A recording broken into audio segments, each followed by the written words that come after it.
Hello and welcome to this episode of Howell's Histories, and we're going to be looking at what were the Napoleonic Wars and why should we remember them. And so let us start by looking at the world of 1792.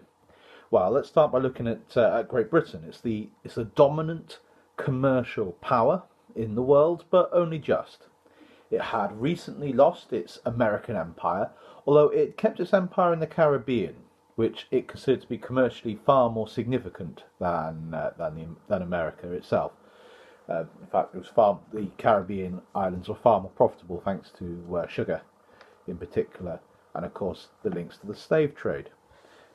France, however, is the dominant military power in Europe. Now, the Ancien regime is the name we give to the monarchy of France, and the Ancien regime had come close to conquering all of Europe under Louis the Sun King, but had been stopped, although only just, by the gifted British General Marlborough in the War of Spanish Succession from 1701 to 1714. And it had ultimately taken an alliance of Great Britain, the Holy Roman Empire, Austria, Prussia, Portugal, Savoy, and the Netherlands to stop the French from conquering all of Europe.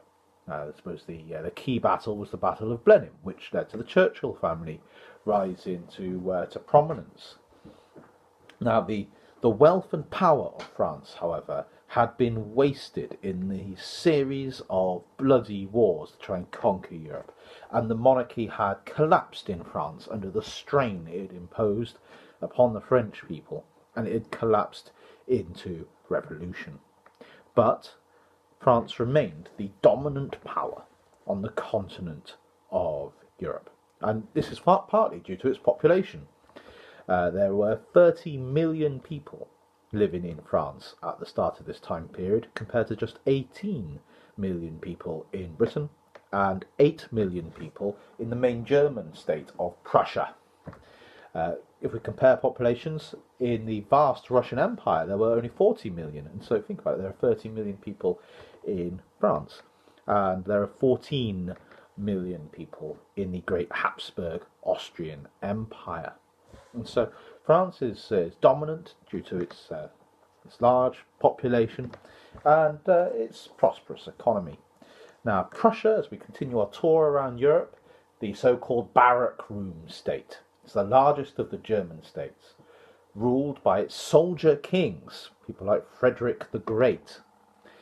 About 2.4% of the Prussian population was in the army, hence why we call it the barrack room state. It was one of the most militarized states of Europe. Now let's compare this. 2.4% of the Prussian population in the army. Let's compare it to the British. 0.02%.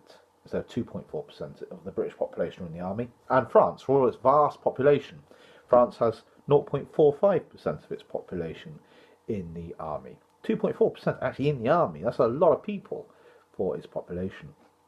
Now, the Austrian Empire, the old Holy Roman Empire. Now, all historians love saying, so I cannot resist but say, the thing about the Holy Roman Empire is that it wasn't holy, it wasn't Roman, and it's not really an empire.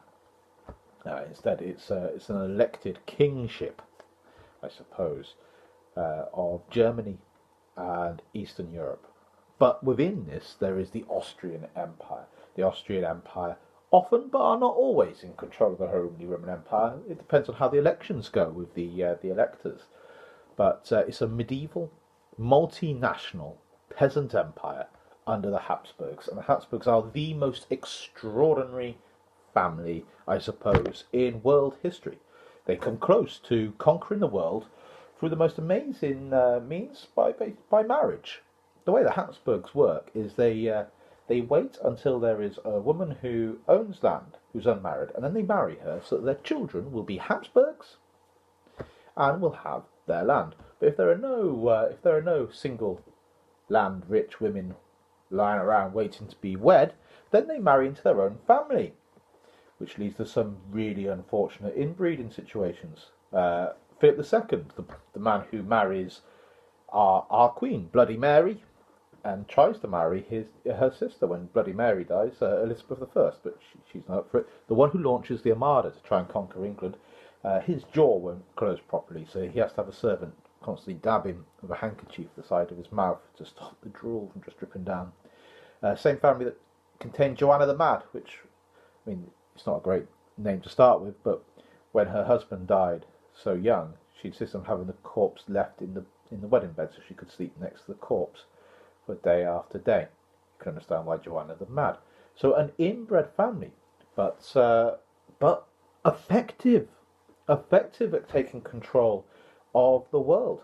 At one stage, the Habsburgs rule not just the Austrian Empire, but control the Holy Roman Empire, a lot of Italy, Spain and Portugal, all of North and South America. The Philippines in the east is named after Philip II, Philip Habsburg. They have what they call factories or trading posts across the coasts of Africa and India. They come very close to dominance of the globe. There are a few places in the world that have not been ruled by a Habsburg at some stage. I say we had Philip II, who was I suppose king consort with Mary Tudor. Mexico had a Habsburg monarch. They are still one of the richest families in the world, and they are banned by law from entering Austria and Hungary in case they take over again. They petition the EU every year to be made kings of the European Union. And do you know what? They have a good claim to the throne of the European Union. That's not taking anything away from the strength of their claim. An extraordinary family. Look up, if you've got the time on Google, the last funeral of a Habsburg. Most extraordinary scenes a few years ago. They had to have special legal permission to allow the corpse of a Habsburg into Austria, just so they could hold the funeral. Such is the power of the Habsburg name. And so the Habsburg family, they rule Austria. It's a medieval, multinational peasant empire. Really just a tool for Habsburg power. And then you have Russia, the great empire of the Tsars. It's an autocracy.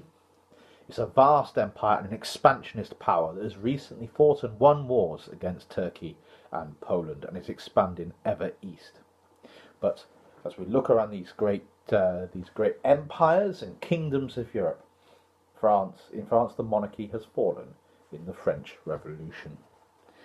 And so the Napoleonic Wars are going to be the wars that Europe fights to try and break the Republic of France. Because it's not the first republic in France. The Dutch famously were a republic, and yet there had not been a Europe-wide crusade to fight against the Dutch Republic, although the British had fought many imperial wars against the Dutch.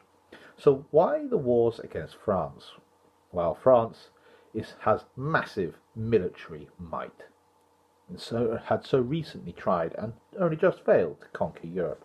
It's going to try again, for the revolutionary France is a rogue state bent on regime change. It is determined to spread its revolution across Europe.